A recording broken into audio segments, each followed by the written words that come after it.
মুরলির তারিখ 15 এপ্রিল 2025। মুরলির শিরোনাম, বাবা তোমাদের মতো আত্মাদের সঙ্গেই আত্মিক বার্তালাপ করেন। তোমরা বাবার কাছ থেকে 21 জন্মের জন্য নিজের লাইফ ইনসিওর করাতে এসেছ। তোমাদের জীবন এমন ইনসিওর হয়ে যায় যে তোমরা অমর হয়ে যাও। প্রশ্ন, দুনিয়ার মানুষও লাইফ ইনসিওর করায় আর তোমরা বাচ্চারাও করাও, এই দুয়ের মধ্যে তফাৎ কোথায়? উত্তর, মানুষ নিজের লাইফ ইনসিওর করায় যাতে সে মারা গেলে তার পরিবারের মানুষ টাকা পয়সা পায়, আর তোমরা বাচ্চারা এমন ইনসিওর করাও যাতে 21 জন্ম আমাদের মৃত্যুই হবে না, অমর হয়ে যাই। সত্যযুগে কোনো ইনসিওর কোম্পানি থাকে না। এখনই তোমরা নিজেদের লাইফ ইনসিওর করছো, যার ফলে আর কখনো মৃত্যুই হবে না। তাই খুশিতে থাকা উচিত। গীত কে এলো আজি প্রভাতে। ওম শান্তি। আত্মিক পিতা বসে আত্মিক বাচ্চাদের সাথে আত্মিক বার্তালাপ করছেন। তোমরা বাচ্চারা জানো যে বাবা এখন কেবল 21 জন্মই নয়, আমাদের 40-50 জন্ম ইনসিওর করে দিচ্ছেন। ওরা লাইফ ইনসিওর করায় যাতে সে মারা গেলে তার পরিবার টাকা পয়সা পায়, আর তোমরা এমন ইনসিওর করাও যাতে 21 জন্ম আর মৃত্যুই হবে না। বাবা অমর বানিয়ে দেন। তোমরা তো অমর ছিলে, মূলবতনকেও তো অমর লোক বলা যাবে। ওখানে তো জীবন মৃত্যুর কোনো প্রশ্নই নেই। ওটা হলো আত্মাদের নিবাসস্থান। বাবা কেবল নিজ সন্তানদের সঙ্গেই এরকম আত্মিক বার্তালাপ করেন, অন্য কারোর সাথে করেন না। যে আত্মা নিজেকে জেনেছে, কেবল তার সাথেই কথা বলেন। অন্য কেউ তো বাবার কথা বুঝতেই পারবে না। প্রদর্শনীতে তো এতজন আসে, তারা কি তোমাদের কথা বুঝতে পারে? অনেক চেষ্টা করে হয়তো সামান্য কয়েকজন বুঝতে পারে। তোমাদেরকেও তো কত কত বছর ধরে বোঝাচ্ছি, তারপরেও সামান্য কয়েকজন বুঝেছে। যদিও এটা 1 সেকেন্ডেই বোঝা যায়। আমরা আত্মারা পবিত্র ছিলাম এবং এখন পতিত হয়ে গেছি। এরপর পুনরায় পবিত্র হতে হবে। তার জন্য সুইট ফাদারকে স্মরণ করতে হবে। তাঁর থেকেও মিষ্টি তো আর কিছুই নেই। এই স্মরণের বিষয়েই মায়াবী বিঘ্ন আসে। তোমরা জানো যে বাবা আমাদেরকে অমর বানাতে এসেছেন। পুরুষার্থ করে অমর হয়ে অমরপুরীর মালিক হতে হবে। অমর তো ওখানে সকলেই হবে। সত্যযুগকে অমরলোকও বলা হয়। এটা হলো মৃত্যুলোক। এগুলোই হলো অমর কথা। এমন নয় যে শঙ্কর কেবল পার্বতীকেই অমর কথা শুনিয়েছিল। ওগুলো সব ভক্তিমার্গের কথা। তোমরা বাচ্চারা কেবল আমার কথাই শোনো আর আমাকেই স্মরণ করো। কেবল আমিই জ্ঞান দিতে পারি।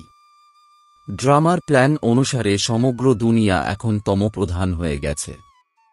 অমরপুরীতে রাজত্ব করা, তাকেই অমর পদ বলা যাবে। ওখানে কোনো ইনসিওর কোম্পানি থাকে না। এখন তোমাদের লাইফ ইনসিওর করা হচ্ছে। তোমরা কখনোই মরবে না। এটা বুদ্ধিতে রেখে খুশিতে থাকতে হবে। আমরা যেহেতু অমরপুরীর মালিক হচ্ছি, সুতরাং অমরপুরীকে স্মরণ করতে হবে। তবে যেতে হবে মূলবতন হয়ে। এইরকমভাবেই মনে মনে স্মরণ করা হয়। মূলবতন হল মনমনা ভব, অমরপুরী হল মধ্যাজি ভব। প্রত্যেকটা বিষয়েই দুটো জিনিস আছে।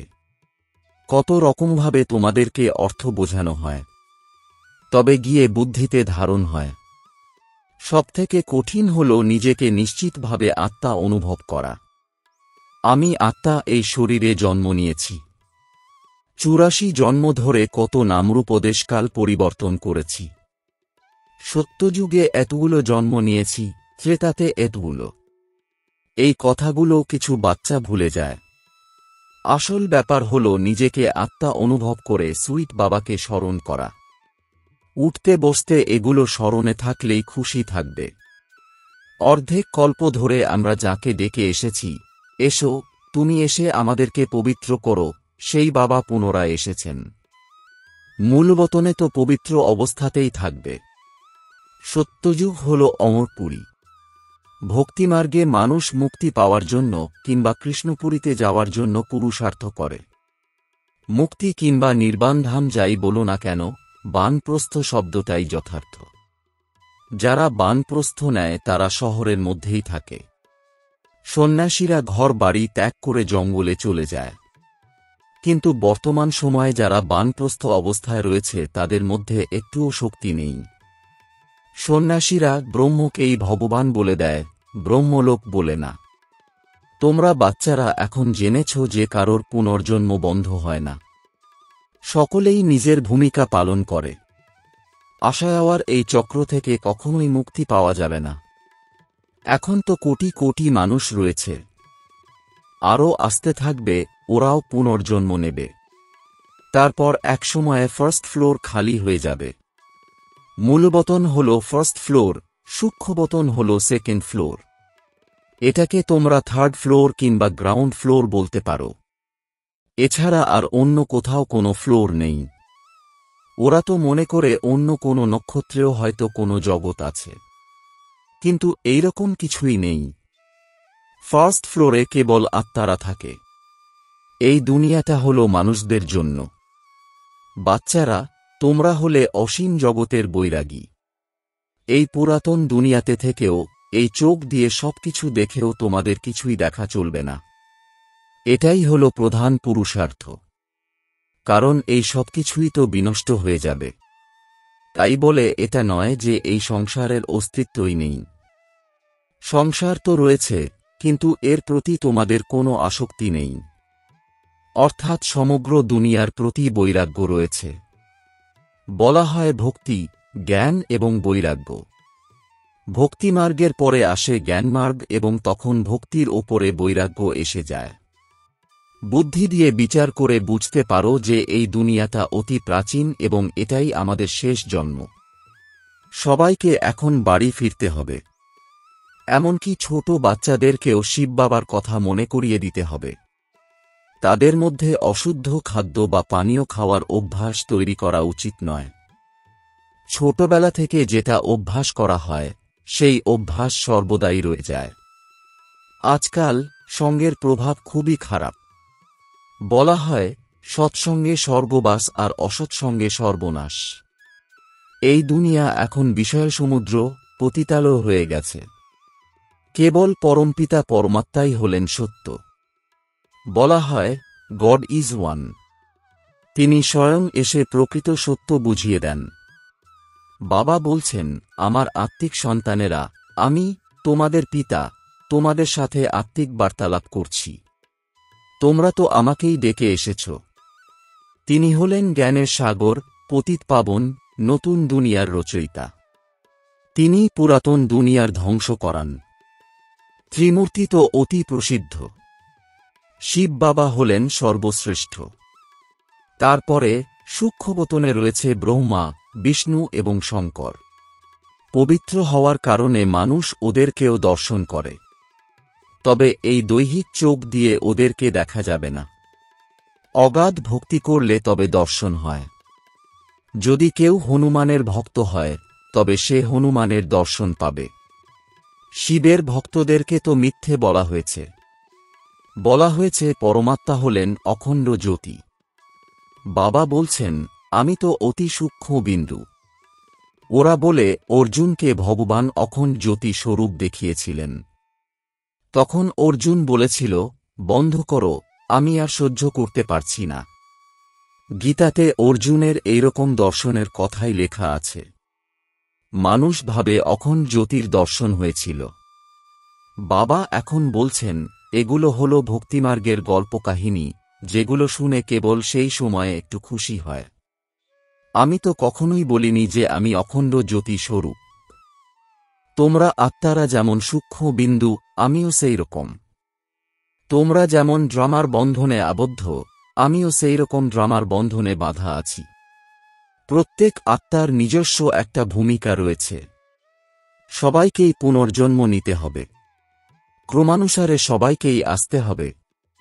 যারা প্রথমে এসেছিল, তারা ক্রমশ পতিত হয়ে যায়। বাবা তো কত কিছুই না বোঝাচ্ছেন। এটাও তিনি বুঝিয়েছেন যে এইভাবেই সৃষ্টিচক্র আবর্তিত হয়। যেভাবে দিনের পরে রাত্রি আসে, সেভাবেই সত্যযুগের পর ত্রেতাযুগ এবং শেষে সঙ্গম যুগ আসে। এই সংযুগেই বাবা পরিবর্তনের কার্য করেন। যারা শতপ্রধান ছিল তারাই এখন তমপ্রধান হয়ে গেছে, ওরাই আবার শতপ্রধান হবে। মানুষ আহ্বান করে, হে পতিত পাবন, তুমি এসো। তাই বাবা এখন বলছেন, মনমনা ভব। আমি একটা আত্মা এবং আমাকে এখন বাবাকে স্মরণ করতে হবে, এইভাবে খুব কমজনই বুঝতে পারে। আমাদের আত্মিক পিতা কতই না মিষ্টি। মিষ্টি স্বভাব তো আত্মার মধ্যেই থাকে। শরীরটা তো নষ্ট হয়ে যায়, তখন সেই আত্মাকে আহ্বান করে। আত্মার সঙ্গেই ভালোবাসা থাকে। সংস্কার তো আত্মার মধ্যেই থাকে। আত্মাই পড়ছে, শুনছে। শরীরটা তো নষ্ট হয়ে যায়। আমি একটা আত্মা, অমর। তাহলে তুমি আমার জন্য কাঁদো কেন? এটা তো দেহ অভিমান, তাই না? তোমাদের এই শরীরের সঙ্গে ভালোবাসা রয়েছে, কিন্তু ভালোবাসা তো আত্মার সঙ্গেই থাকা উচিত। অবিনাশী জিনিসের সাথেই ভালোবাসা থাকা উচিত। বিনাশী জিনিসের সঙ্গে ভালোবাসা থাকার কারণেই চারদিকে এত লড়াই ঝগড়া। সত্যযুগে দেহী অভিমানী হওয়ার জন্য খুশি হয়ে একটা শরীর ত্যাগ করে অন্য শরীর ধারণ করে। কান্নাকাটির কোনো ব্যাপারই নেই। বাচ্চারা, তোমাদেরকেও আত্মাভিমানী অবস্থা তৈরি করার জন্য অনেক প্র্যাকটিস করতে হবে। আমি হলাম আত্মা, আমার আত্মা ভাইকে বাবার বার্তা শোনাচ্ছি, আমার ভাই এই অঙ্গ প্রত্যঙ্গের দ্বারা শুনছে, এরকম অবস্থা তৈরি করতে হবে। বাবাকে স্মরণ করতে থাকলে বিকর্ম বিনষ্ট হতে থাকবে। এভাবে নিজেকে আত্মা অনুভব করলে এবং সামনের ব্যক্তিকেও আত্মারূপে দেখতে থাকলে পাক্কা অভ্যাস হয়ে যাবে। এটাই হল গুপ্ত পরিশ্রম। অন্তর্মুখী হয়ে এই অভ্যাসটাকে পাক্কা করতে হবে। যখনই সময় পাবে এরকম অভ্যাস করো। 8 ঘন্টা না হয় কাজকর্ম করো, তারপর ঘুমাও, কিন্তু অবশিষ্ট সময়ে এটা অভ্যাস করো। 8 ঘন্টা যদি করতে পারো তবেই তোমরা অনেক খুশি হবে। পতিত পাবন বাবা বলছেন, আমাকে স্মরণ করলেই তোমাদের বিকর্মের বিনাশ হবে। এখন সঙ্গম যুগেই তোমরা জ্ঞান অর্জন করো। যত মহিমা সব এই সঙ্গম যুগের। এই সময়েই বাবা বসে থেকে তোমাদেরকে জ্ঞান বোঝান। এটা কোনো স্থূল বিষয় নয়।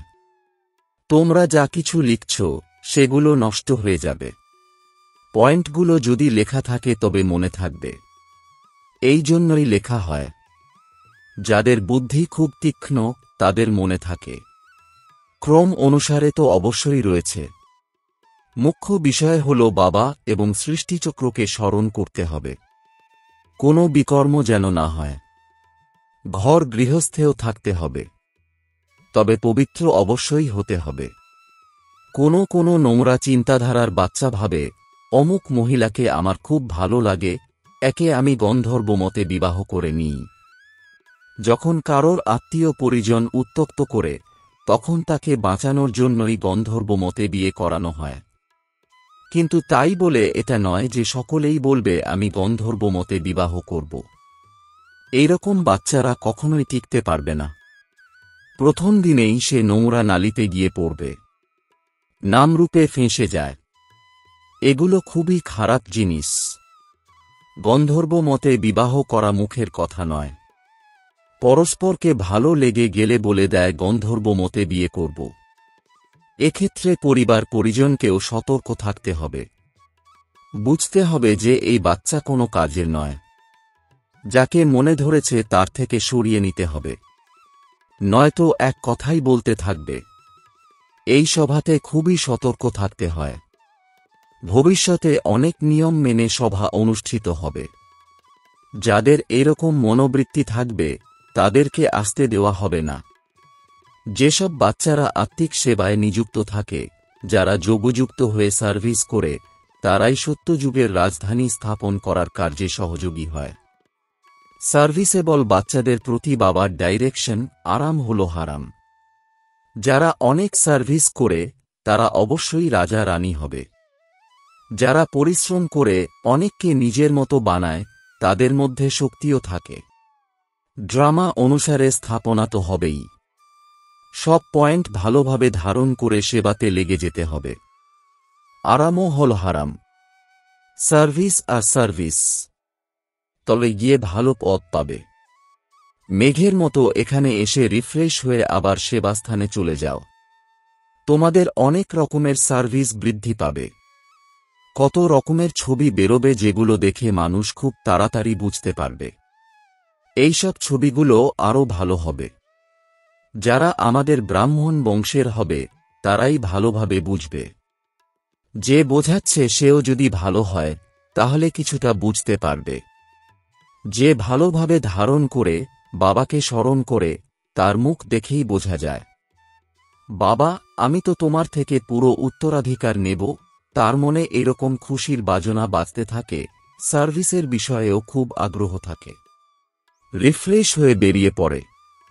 সার্ভিসের জন্য প্রতিটি সেন্টার থেকেই অনেকজনকে তৈরি হতে হবে। তোমাদের সেবা তো অনেক বৃদ্ধি পাবে। অনেকেই তোমাদের সাথে যুক্ত হবে। অবশেষে একদিন সন্ন্যাসীরাও আসবে। এখন তো ওদেরই রাজত্ব। মানুষ ওদের পায়ে পড়ে ওদেরকে পূজা করে। বাবা বলছেন এগুলো হলো ভূত পূজা। আমার তো কোনো পা নেই, তাই তোমরা পূজাও করো না। এই শরীরকে আমি লোন নিয়েছি, সেই জন্য একে ভাগ্যবান রথ বলা হয়। বাচ্চারা, এখন তোমরা হলে অত্যন্ত সৌভাগ্যবান, কারণ তোমরা হলে ঈশ্বরীয় সন্তান। গায়ন আছে, আত্মা এবং পরমাত্মা আলাদা ছিল বহুকাল। সুতরাং যারা অনেকদিন ধরে আলাদা থেকেছে তারাই এখানে আসবে এবং আমি এসে ওদেরকেই শিক্ষা দিই। কৃষ্ণের ক্ষেত্রে কি এরকম বলা যায়? সে তো পুরো ৮৪ বার জন্ম নেয়। এটাই হল এনার অন্তিম জন্ম। তাই এনাকেই শ্যামসুন্দর বলা হয়। শিবের সম্পর্কে তো কেউ কিছুই জানে না যে তিনি আসলে কে। বাবা এসেই এইসব কথা বোঝাচ্ছেন। আমি হলাম পরমাত্মা, পরমধাম নিবাসী। তোমরাও ওখানকার নিবাসী। আমি হলাম সুপ্রিম, পতিত পাবন। তোমরা এখন ঈশ্বরীয় বুদ্ধি সম্পন্ন হয়েছ। ঈশ্বরের বুদ্ধিতে যেসব জ্ঞান রয়েছে সেগুলো তিনি তোমাদেরকে শোনাচ্ছেন। সত্যযুগে কোনো ভক্তির ব্যাপার থাকবে না। তোমরাই এখন এই জ্ঞান অর্জন করছ। আচ্ছা, মিষ্টি মিষ্টি প্রশিক্ষার্থী বাচ্চাদের মাতাপিতা বাপদাদা স্মরণের স্নেহসুমন আর সুপ্রভাত। আত্মাদের পিতা তাঁর আত্মারূপী বাচ্চাদেরকে জানাচ্ছেন নমস্কার। ধারণার জন্যে মুখ্য সার: এক, অন্তর্মুখী হয়ে নিজের অবস্থাকে জমাতে হবে। অভ্যাস করতে হবে, আমি হলাম আত্মা, আমার আত্মা ভাইকে বাবার সন্দেশ দিচ্ছি। এইরকম আত্মঅভিমানী হওয়ার গুপ্ত পরিশ্রম করতে হবে। ২, আধ্যাত্মিক সার্ভিসে আগ্রহ থাকতে হবে। অন্যকেও নিজের মতো বানানোর জন্য পরিশ্রম করতে হবে। সঙ্গদোষ বড়ই খারাপ, এর থেকে নিজেকে সামলে রাখতে হবে। অশুদ্ধ খাদ্যপানীয় খাওয়ার অভ্যাস থেকে বিরত থাকতে হবে। বরদান: বিশ্ব কল্যাণের কাজে সদা বিজয়ী হয়ে বিশ্বের আধার মূর্তি ভব। এর বিস্তার: বিশ্ব কল্যাণকারী বাচ্চারা স্বপ্নেও ফ্রি থাকতে পারে না। যারা দিনরাত সেবাতে বিজি থাকে তারা স্বপ্নেও কোনো নতুন নতুন পয়েন্ট, সেবার প্ল্যান বা তারিখ দেখতে পায়। তারা সেবাতে বিজি হওয়ার কারণে নিজের পুরুষার্থের ব্যর্থ থেকে এবং অন্যদেরও ব্যর্থ থেকে সদা সুরক্ষিত থাকে। তাদের সামনে অসীম জগতের আত্মারা সদা ইমার্জ থাকে। তাদের মধ্যে অল্প একটুও আলস্যতা আসে না। এরকম সেবাধারী বাচ্চারা আধার মূর্তি হওয়ার বরদান প্রাপ্ত করে। স্লোগান: সঙ্গম যুগের প্রতিটি সেকেন্ড এক বর্ষের সমান, সেই জন্য অলসতার কারণে সময় নষ্ট করো না। ওম শান্তি।